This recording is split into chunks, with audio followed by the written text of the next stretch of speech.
you're broke.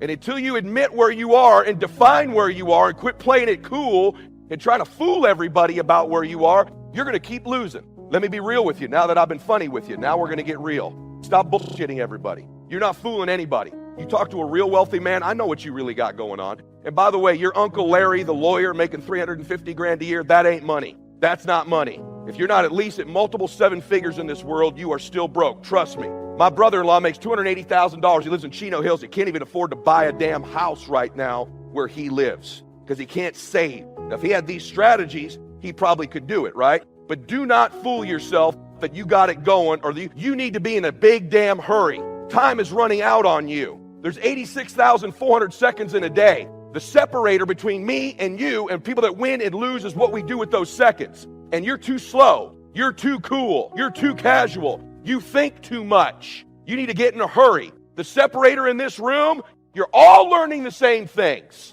The separator is going to be who takes massive action quickly. You all learn the same things. I know all you know. Lots of guys know what I know. Why aren't they wealthy? Why don't they have a $40 million jet? Why don't they live oceanfront in Laguna Beach? Why don't they have the most unbelievable homes in the world in Coeur d'Alene, Idaho? Why don't they retire their parents? Why don't, when their daughter breaks their nose, they go to an urgent care and some doofus snaps it back? I go to a $25,000 surgeon, write a check and don't think about it for my kid. And I'm the guy driving the Chrysler LeBaron, man. I'm the guy whose water was turned off. So listen to me, look at my hand. You stop playing around. I'm looking around this room. Not all of you are 19 years old.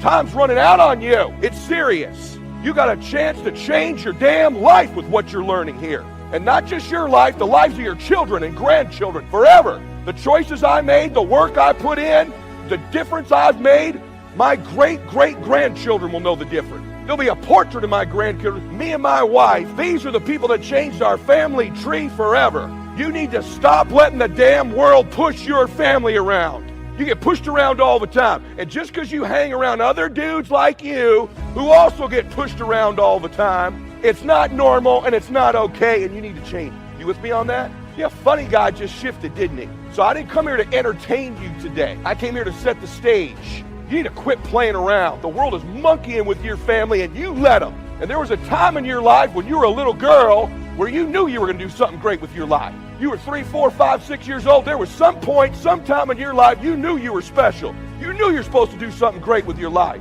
You knew you were going to make a difference in the world. And somewhere along the line, life started happening, a setback here, someone teased you at school, a divorce, you got into a career someone else picked for you, whatever it is, and you started to settle. You start to make excuses.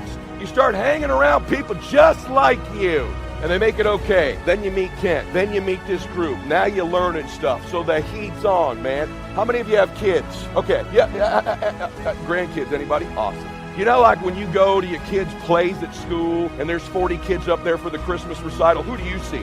Who do you see? You don't see the other 39 kids. You're looking right at your kid, aren't you? You go to a baseball game or a soccer game for your kids, you see the other kids, but who do you watch the whole damn time? Your little one, don't you? Yes or no? I got news for you. Listen, your kids are doing the same with you. They're watching you, and they're going to get to an age where they figure out who you really are. Your grandkids will figure out, they'll always love you, Grandma. They love their mama. But you get to an age in life where you figure out who they are, don't you? Think about your own parents. You love them, but you know who they are. You know whether they've changed the world. You know whether they've done something great. You know whether they just exist. Your kids are going to figure you out someday, man. Sooner than you think, too. And it ain't good enough. You can be anybody you want to be. Really, Dad? Then how come you're not? You can accomplish anything in the world you want, sweetheart. Well, why haven't you, Mom? They're watching you. I don't deliver a normal message. I love you. You and I are brother or sister. I'm here to shake you up and get you to remember what I say today. Because this information goes nowhere if you don't separate yourself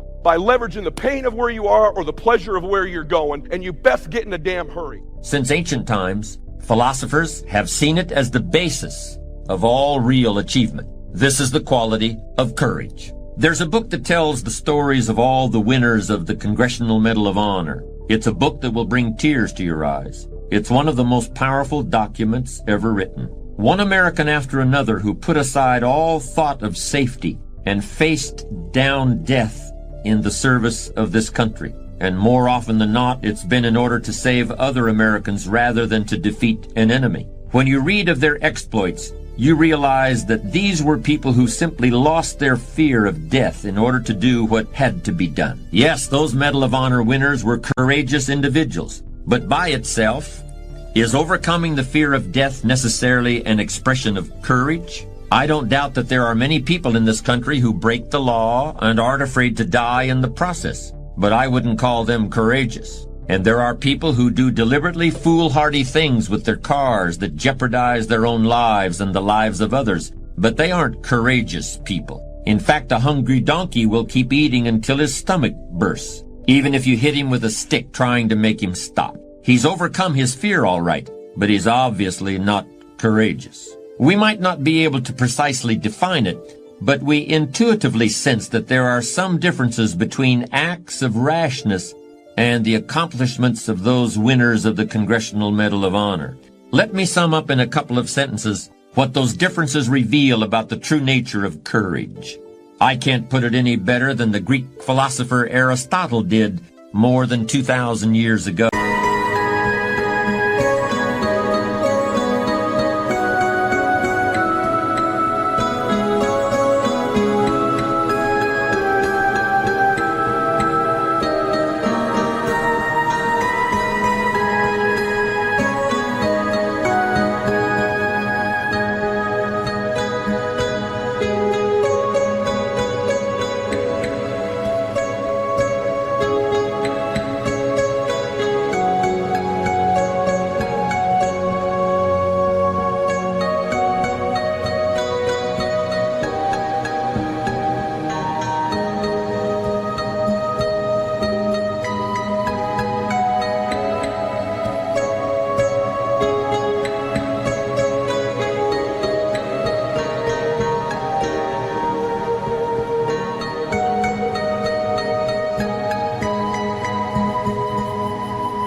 A truly courageous person is not someone who never feels fear, but who fears the right thing at the right time in the right way. What exactly does that mean? What does it mean to fear the right thing in the right way at the right time? To find the answer, let's look at some specific sources of fear that many individuals are facing right now.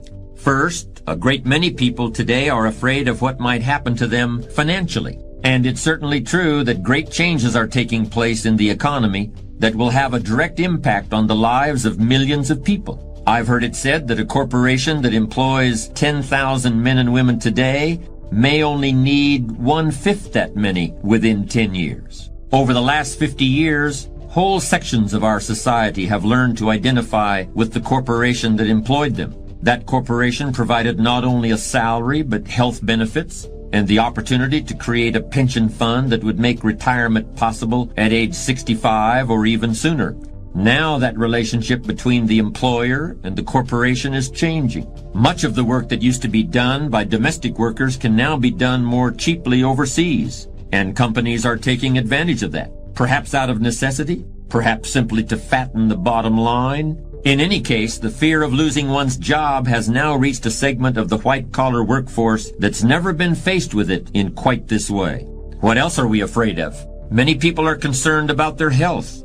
They're afraid that they'll get sick because they're not getting enough exercise, or because they're eating the wrong things, or because of chemicals in the air or in their food or water. In fact, I think people today are even more frightened of these things than they were in the past, when epidemics of disease and poor sanitation were everywhere. And with regard to their health, people are also afraid of the expenses that might result if they were to become sick or disabled, or the expenses they might have to bear if this were to happen to a parent.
or a family member. So financial fears and health-related fears are two of our major concerns. But the third thing that I sense really scares people today is a bit less easy to categorize. It's kind of a general feeling that things aren't as good as they used to be, that there's been a loss of control at some basic level of our society. There's a sense that one earthquake after another, some large and obvious, some smaller and almost imperceptible, have accumulated to shift the foundations of society, and it's going to keep on shifting toward a result that's anything but good. Now, keeping in mind our idea that a courageous person is not someone who never feels fear, but who fears the right thing at the right time in the right way, let's ask ourselves if these fears really fit that definition.